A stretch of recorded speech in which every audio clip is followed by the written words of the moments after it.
여러분 안녕하세요. 네, 비 오는 가운데 평안하셨는지요? 이렇게 비가 오고 장마가 계속되는 가운데 건강 잃지 않도록, 또 하나님과의 사이에서도 휘둘리지 않도록 항상 함께 하시는 하나님을 구하는 여러분들 되시기를 간절히 기원합니다. 오늘은 사는 길과 가야 할 길이라는 제목으로 함께 은혜 나누길 원합니다. 다 같이 하나님의 말씀 예레미야 10장 13절과 14절 그리고 23절부터 25절까지 있는 말씀을 함께 보시겠습니다. 예레미야 10장 13절과 14절 그리고 23절부터 25절까지 있는 말씀을 제가 봉독해 올릴 때에 눈으로 함께 따라 읽어주시기 바랍니다. 예레미야 10장에 있는 말씀입니다. 그가 목소리를 바라신즉 하늘에 많은 물이 생기나니 그는 땅 끝에서 구름이 오르게 하시며 비를 위하여 번개하게 하시며 그 곳간에서 바람을 내시거늘 사람마다 우준하고 무식하도다. 금장색마다 자기의 조각한 신상으로 인하여 수치를 당하나니 이는 그 부어 만든 우상은 거짓 것이요 그 속에 생기가 없음이라. 여호와여 내가 알거니와 인생의 길이 자기에 있지 아니하니 걸음을 지도함이 걷는 자에게 있지 아니하니이다. 여호와여 나를 징계하옵지되 너그러이 하시고 진노로 하지 마옵소서. 주께서 나로 없어지게 하실까 두려워하나이다. 주를 알지 못하는 열방과 주의 이름으로 기도하지 아니하는 족속들에게 주의 분노를 부으소서. 그들은 야곱을 씹어 삼켜 멸하고 그 거처를 황폐케 하였나이다.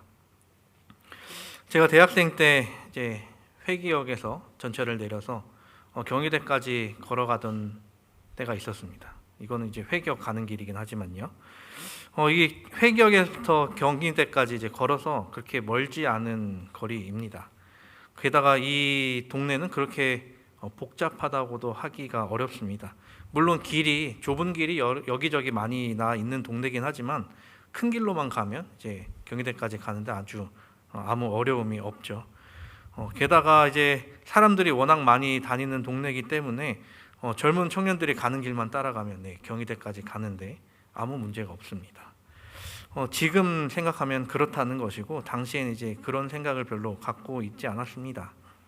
그렇게 이제 회기역에서 경희대로 걸어가고 있는 그때에 누군가가 한 명이 와가지고 저를 이렇게 톡톡 건드리는 겁니다. 이제 한 여청년이 저에게 물어봅니다. 혹시 여기서 경희대까지 가려면 어떻게 해야 되나요? 그래서 저는 이제 이 길로 쭉 가서 저기서 우회전해서 가면 경희대가 바로 있다라고 이야기를 해줬습니다. 그 대답에 그 여청년은 이제 감사합니다라고 하고 이어서 이야기합니다.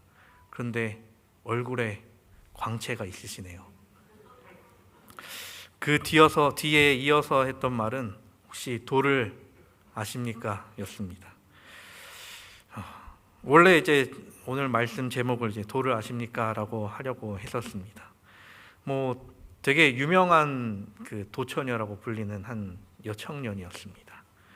요즘에는 우리가 스마트폰이 있어서 길을 다 알려주기 때문에 그리고 이미 소문이 많이 났기 때문에 이런 사람을 우리는 대처하는 방법에 대해서 여러 가지를 들으면서 살아갑니다. 근데 예전에는 이제 사람들이 다가와서 좋은 기운이 느껴진다라고 하면서 이처럼 말하는 사람들이 꽤 많았죠. 제가 그 사람들에게는 어떻게 비춰졌는지 모르겠지만 굉장히 여러 번 그런 사람을 만나기도 했었습니다. 이 사람들을 이제 대부분 이제 대순진리회 사람이라고 하는데 다 그런 것은 아니고 이 사람 저 사람이 섞여 있다라고 이야기를 하죠.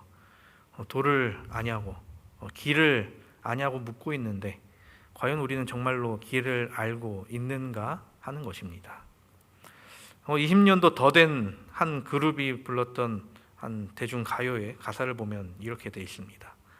내가 가는 이 길이 어디로 가는지, 어디로 날 데려가는지, 그곳은 어딘지 알 수 없지만 오늘도 난 걸어가고 있네. 나는 왜 이 길에 서 있나? 이게 정말 나의 길인가? 이 길의 끝에서 과연 내 꿈은 이루어질까?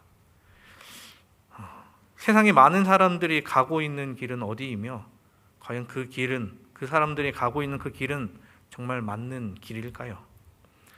자신이 가는 길이 올바른 길인지 옳지 않은 길인지 지금 당장 알지 못하지만 그래도 그냥 가는 사람들이 대부분이라는 것입니다. 그렇다면 우리가 가는 길을 과연 잘 알고 있는가 하는 것입니다. 이 시간 말씀을 함께 살피며 우리가 가야 할 길이 어디인지, 또 하나님께서 인도하시고자 하는 길이 어디에 있는지에 대해서 함께 나누어 보려고 합니다. 첫째로 오늘 본문을 기록한 예레미야는 세상의 길과 하나님의 길에 대해서 이야기합니다. 하나님의 길과 세상의 길의 차이는 과연 무엇일까요? 13절 14절입니다. 그가 목소리를 바라신즉 하늘에 많은 물이 생기나니 그는 땅 끝에서 구름이 오르게 하시며 비를 위하여 번개하게 하시며 그 곳간에서 바람을 내시거늘 사람마다 우둔하고 무식하도다. 금장색마다 자기의 조각한 신상으로 인하여 수치를 당하나니 이는 그 부어 만든 우상은 거짓 것이요 그 속에 생기가 없습니다. 이 말씀은 하나님께서 세상을 창조하시던 모습과 또 사람이 무엇을 만드는가 하는 것에 대한 모습을 어떻게 보면 비교하는 모습으로 우리가 볼 수 있습니다. 하나님께서는 세상을 말씀으로 창조하셨죠. 그리고 사람을 창조하실 때에는 흙으로 지으시고 그 코에 생기를 불어 넣으셔서 사람이 생명이 되게 하셨습니다. 어떻게 보면 아무것도 없는 곳에서 하나님께서는 새로운 것을 만들어 내셨습니다. 이를 어떻게 보면 하나님의 형상을 닮은 사람 역시 무언가를 계속해서 만들면서 살아갑니다. 또 조각을 만들고 동상을 세우고 여러 가지의 것들을 그들 손으로, 사람의 손으로 만들면서 살아가죠. 사람은 어떻게 보면 하지만 하나님과 다르게 이 땅에 있는 이미 만들어져 있는 재료를 활용하여 무언가를 만든다라는 것입니다. 한 작품이 있습니다. 이 작품은 어떻게 보면 세상에서 가장 유명하다라고 불리우는 조각입니다. 이것은 이제 미켈란젤로의 피에타라는 작품입니다. 이 작품은 미켈란젤로가 24살 때 만든 작품으로 알려져 있죠. 그는 이 조각이 아주 굉장히 유명한 사람인데 그가 조각을 하면서 사람들에게 질문을 받습니다. 조각을 어떻게 하느냐고 말입니다. 그 질문에 그는 이렇게 대답합니다. 최고의 예술가는 대리석의 내부에 잠들어 있는 존재를 볼 수 있다. 조각가의 손은 돌 안에 자고 있는 형상을 자유롭게 풀어주기 위하여 돌을 깨트리고 그를 깨운다. 어떻게 보면 돌에서 쓸모없는 부분을 제거했더니 이것이 만들어졌다라고 이야기를 하고 싶었던 걸지도 모르겠습니다. 그는 돌이라는 매개체를 통하여 자신의 생각을 표현했던 것이지요. 그에 대해서 매우 창조적이고 혁신적인 사람으로 표현하지만 그 역시 그의 손에 아무것도 들려있지 않으면 아무것도 할 수 없는 그저 사람일 뿐입니다. 사람은 유에서 다른 유를 만들어내는 것이죠. 하지만 하나님께서는 무에서 유를 창조하셨습니다. 이러한 차이가 생기는 이유는 하나님에게는 있고 사람에게는 없는 것이 있기 때문입니다. 그것에 대해서 14절은 분명히 언급하죠. 사람이 만든 것 속에는 생기가 없다. 어떻게 보면 담백하지만 확실하게 언급하고 있습니다. 이렇게 사람이 만든 것, 아무리 되게 사람처럼 만들었지만 이것이 과연 살아 움직일 수 있는가 하면 그렇지 못하다라는 것입니다. 그렇기에 결국 사람이 만든 것은 거짓이라고 말하는 것입니다. 하지만 하나님께서 만드신 것에는 모두 생기가 깃들어 있습니다. 모든 것이 살아 숨쉬고 있는 것이죠. 하나님께서 만드신 것 중에 살아있다라고 표현되는 것, 그것은 또 어떤 것이 있을까요? 많은 것들이 있지만 가장 대표되는 것을 하나 이야기해보자면 그것은 바로 하나님의 말씀이라는 것입니다. 성경은 분명히 하나님의 말씀은 살았고 운동력이 있다라고 이야기를 하죠. 사람이 만든 것과 하나님께서 만드신 것의 가장 큰 차이는 바로 이 생명력이라는 것입니다. 그렇게 예수님께서도 본인을 말씀하실 때 길이요 진리요 생명이라고 말씀하시며 오직 나 예수 그리스도만이 생명의 길이 되심을 이미 사람들에게 전하여 주셨습니다. 생명의 길이신 그 예수 그리스도를 알지 못하는 이들은 결국 자신들의 안위를 위한 것들을 만들어내게 됩니다. 자신들의 행복과 자신들의 삶을 위한 길들을 어떻게 보면 계획하고 있는 것입니다. 문제는 예수 그리스도를 개인의 구주로 영접했음에도 불구하고 생명의 길을 거부하는 또 다른 무리들이 있다라는 것입니다. 오늘 본문에 나타난 이 예레미야서에 나타난 이들은 하나님을 알지 못하는 자들이 결코 아니었다는 것입니다. 10장의 시작을 보면 이스라엘 지배게 하는 말씀임을 우리가 알 수 있는데요. 어떻게 보면 이스라엘 집에 있는 그 사람들은 어떻게 보면 하나님에 대한 존재를 분명히 알고 있는 자들이었습니다. 그럼에도 불구하고 그들은 자신들을 위한 것들을 만들어냅니다. 하나님의 길이 아니라 하나님의 방법이 아니라 자신들의 길과 자신들의 방법을 강구한다는 것이죠. 도공들은 우상들을 만들어냈고 지도자들은 하나님의 길이 아닌 사람의 길로 인도했으며 백성들은 우상을 숭배했습니다. 무엇 하나 긍정적인 면 하나 보이지 않는 무리였던 것이죠. 그들에게는 이미 생명의 길이 제시되었고 알려졌고 이미 그들이 아는 것이었지만 그들은 그곳으로 가지 않고 전혀 다른 길로 갔다는 것입니다. 왜 그들에게 이런 모습이 나타났을까요? 우리는 하나님의 길을 선택해야 하는 것을 너무나도 잘 알고 있습니다. 신앙하는 사람 중에 하나님의 뜻을 그리고 그분의 길을 따라가야 한다는 것을 모르는 사람은 아마 없을 것입니다. 그런데도 지금도 이러한 문제들이 일어나는 이유는 생명의 길을 어떻게 보면 전적으로 신뢰하지 못하기 때문일 것입니다.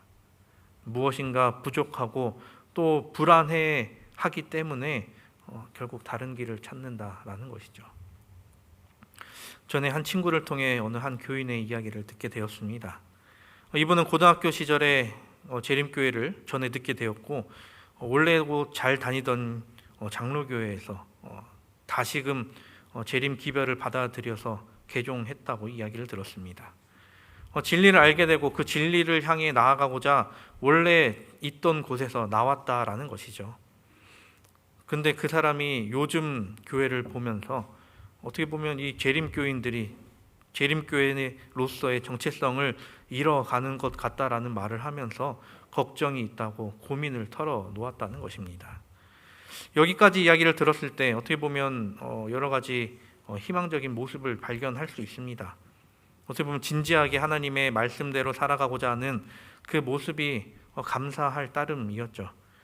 그런데 그 뒤에 하는 이야기를 듣고 완전히 이제 반전될 수밖에 없었다라는 것입니다. 이제 그분은 어떻게 보면 진짜의 정체성을 찾기 위해 요즘에는 별로 이야기되지 않지만 예전에 많이 들렸던 견고한 토대라는 그룹으로 이동하고 싶다라는 이야기를 했다는 것입니다.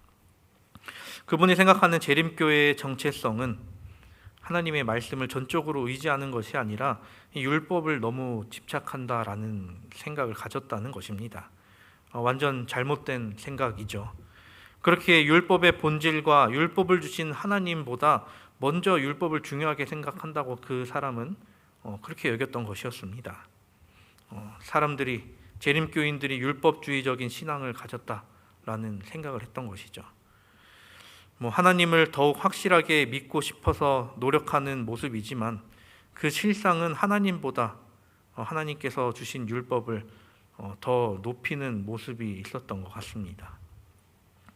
이는 우리의 모습이 그렇다라는 것이 아니라 이런 모습은 종종 그렇게 보여질 수도 있을 것 같습니다. 하지만 우리가 잘 알고 있는 것은 우리가 믿고 있는 것은 절대 그렇지 않음을 우리는 잘 알고 있습니다.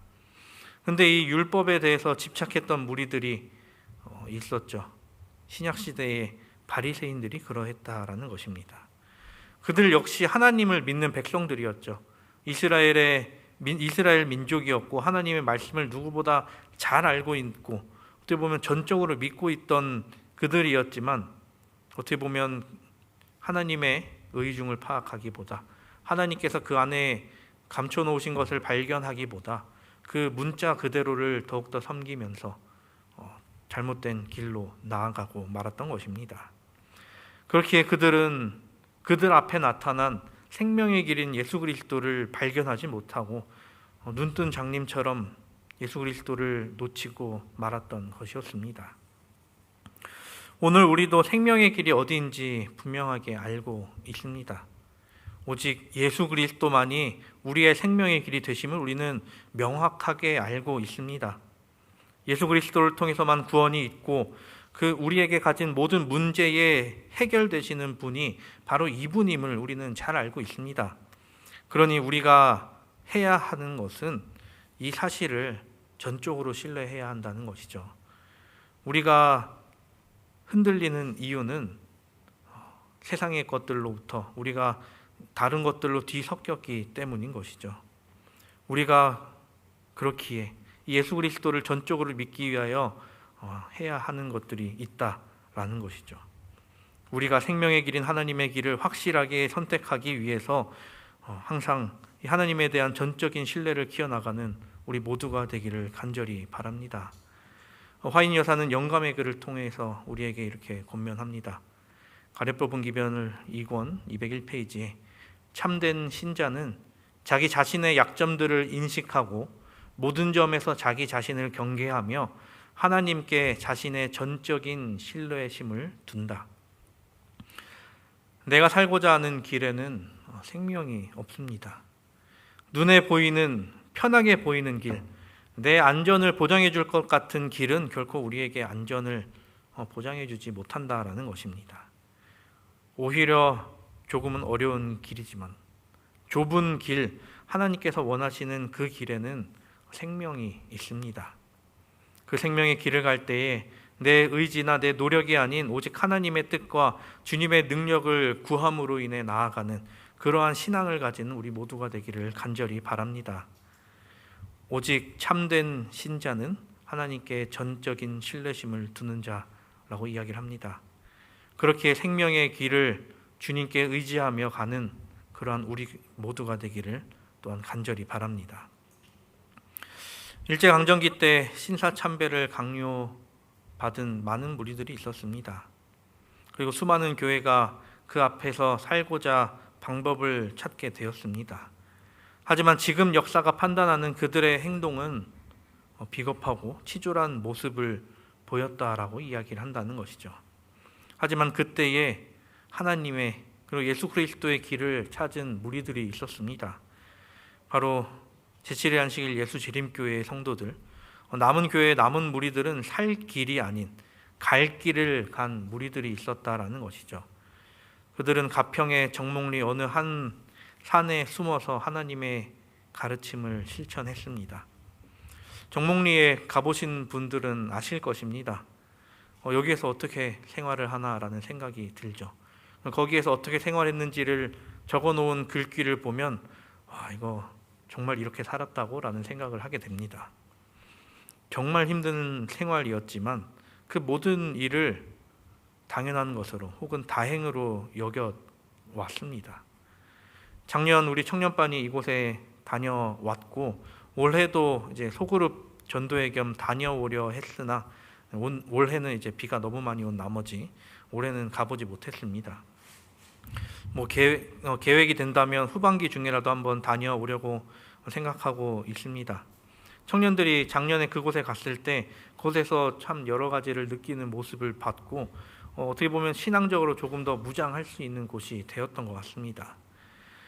이곳에 머물렀던 그 무리들은 신앙을 위해 자신의 편함을 포기했던 사람들이었습니다.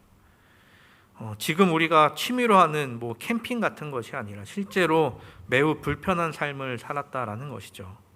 하지만 그 삶을 통해 신앙을 지키기 위한 일이 있었습니다. 나를 죽이고 내 안에 그리스도를 살게 하기 위한 일 말입니다. 내가 당장 사는 길이 아니라 하나님께서 보여주신 생명이 있는 길을 그들은 걸어갔던 것이었습니다. 그렇게 생명의 길을 전적으로 신뢰할 수 있었던 이유는 무엇이었을까요? 그것은 바로 생명의 길로 인도하시는 분이 하나님이심을 너무나도 잘 알았고 믿었기 때문이었습니다.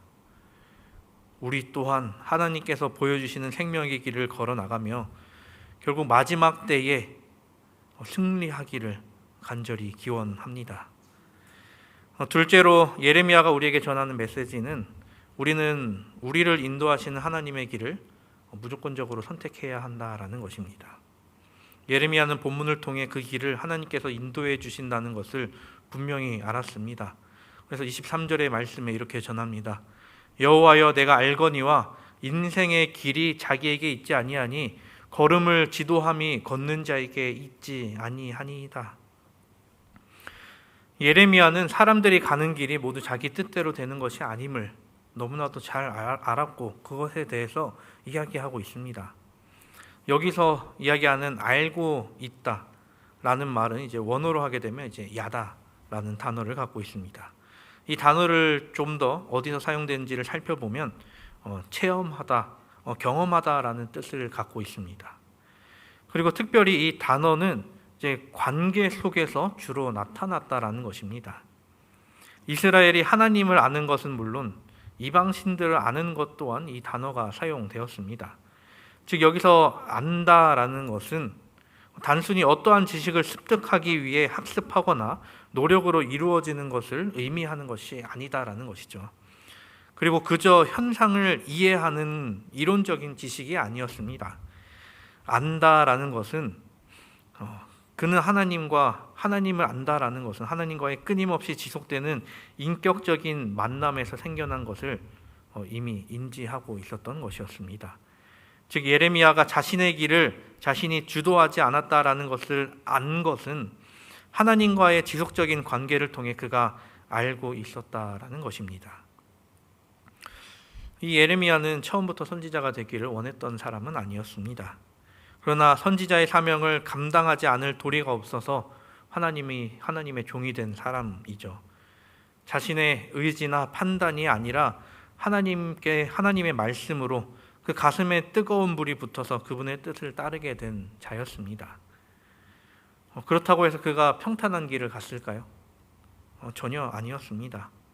그가 이스라엘 백성들 앞에서 목이 터져라 하나님의 말씀을 전했지만 이건 차라리 벽에 대고 말하는 것이 나을 정도였었습니다. 백성들은 조금도 반응이 없었죠. 가족들은 그를 핍박하였고 고향 사람들에게는 많은 박해를 받았습니다. 어떻게 보면 그가 선지자 생활을 하는 그 동안 계속해서 어려움과 고난이 그를 함께했습니다. 하지만 그럼에도 불구하고 그는 맨발로 다니며 눈물로 자신의 소명을 충실히 이행하고 수행했습니다. 예레미야가 그처럼 고난과 어려움의 길을 가게 된 이유는 그가 이미 자신의 길을 인도해 주신 분을 경험적으로 알고 있었기 때문이었습니다. 그리고 무엇보다 그분의 마음과 그분의 신실함을 너무나도 잘 알았기 때문이었습니다. 그는 하나님을 아는 지식을 통하여 주님께서 자신을 인도하신다라는 것에 대한 신뢰를 가지고 그 길을 걸어나갈 수 있었던 것입니다.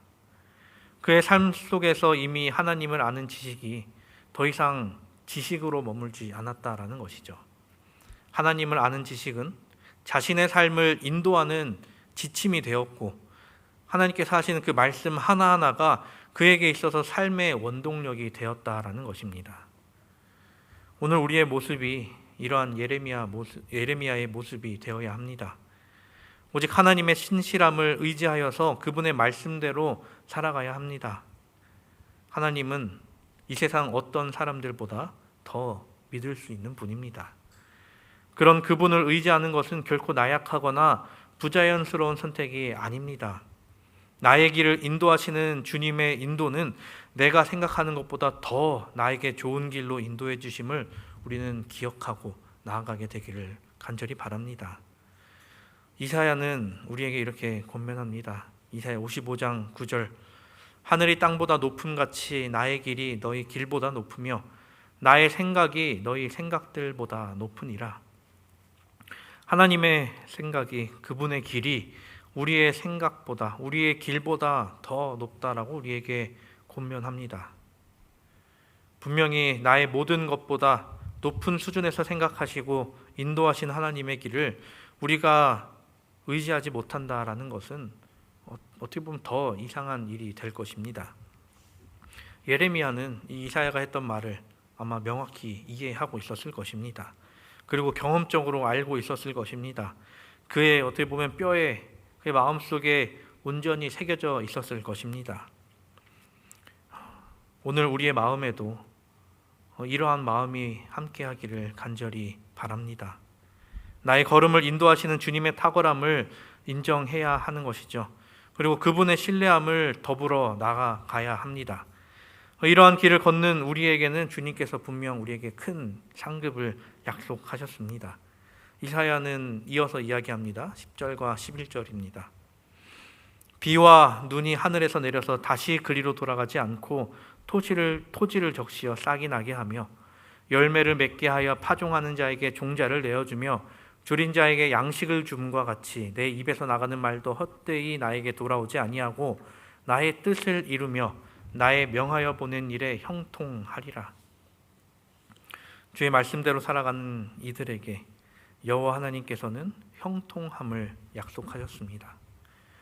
주님께서 인도하시는 대로 가는 이들에게 있는 것은 이 형통함임을 기억하고 온전히 그 길을 향해 나아가는 우리 모두가 되기를 간절히 기원합니다. 사랑하는 우리 성도 여러분, 하나님께서 인도하시는 그 길, 어떻게 보면 사람의 길에도 그 길 끝에는 목적지가 있습니다. 어떤 길이든 간에 말입니다. 우리가 선택하는 길은 어디입니까? 우리는 어느 목적지를 향해 그 길을 걸어가고 있습니까? 사람이 걸어가는 길, 사람이 선택하여 내가 잘 되는 길을 걸어가고 내가 지금 사는 길을 걸어 나갔을 때 그 길 끝에는 무엇이 있을까요? 그리고 하나님께서 인도하시고 어떻게 보면 우리가 걸어 나갈 때 조금 불편해 보일 수 있고 힘들어 보일 수 있고 좁은 길일 수 있고 좁은 문일 수 있는데 그 길 끝에는 과연 무엇이 기다리고 있을까요?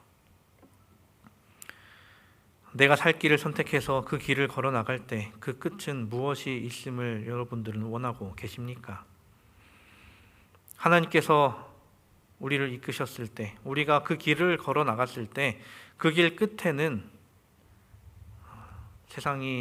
세상에서 보기 힘든, 세상에서 줄 수 없는, 그리고 하나님께서만 주실 수 있는 것이 기다리고 있을 것입니다. 그에 반해 사람이 가는 길, 사람이 자신의 길을 걸어 나갔을 때는 그 끝에는 결국 죽음이 기다리고 있을 것입니다.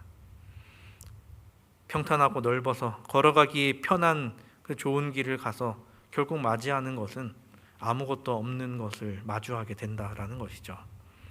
그렇기에 우리는 그러한 길로 걸어 나가는 것이 아닌 하나님께서 우리에게 약속하신 것을 얻기 위해 그 길을 걸어 나가는 우리 모두가 되기를 간절히 바랍니다. 내가 살 길을 갈 것인가? 내가 가야 할 길을 갈 것인가? 우리 모두가 하나님께서 보여주신 가야 할 길을 주님에 대한 전적인 믿음을 가지고 나아가게 되기를 간절히 바라며 오늘 말씀을 드리도록 하겠습니다.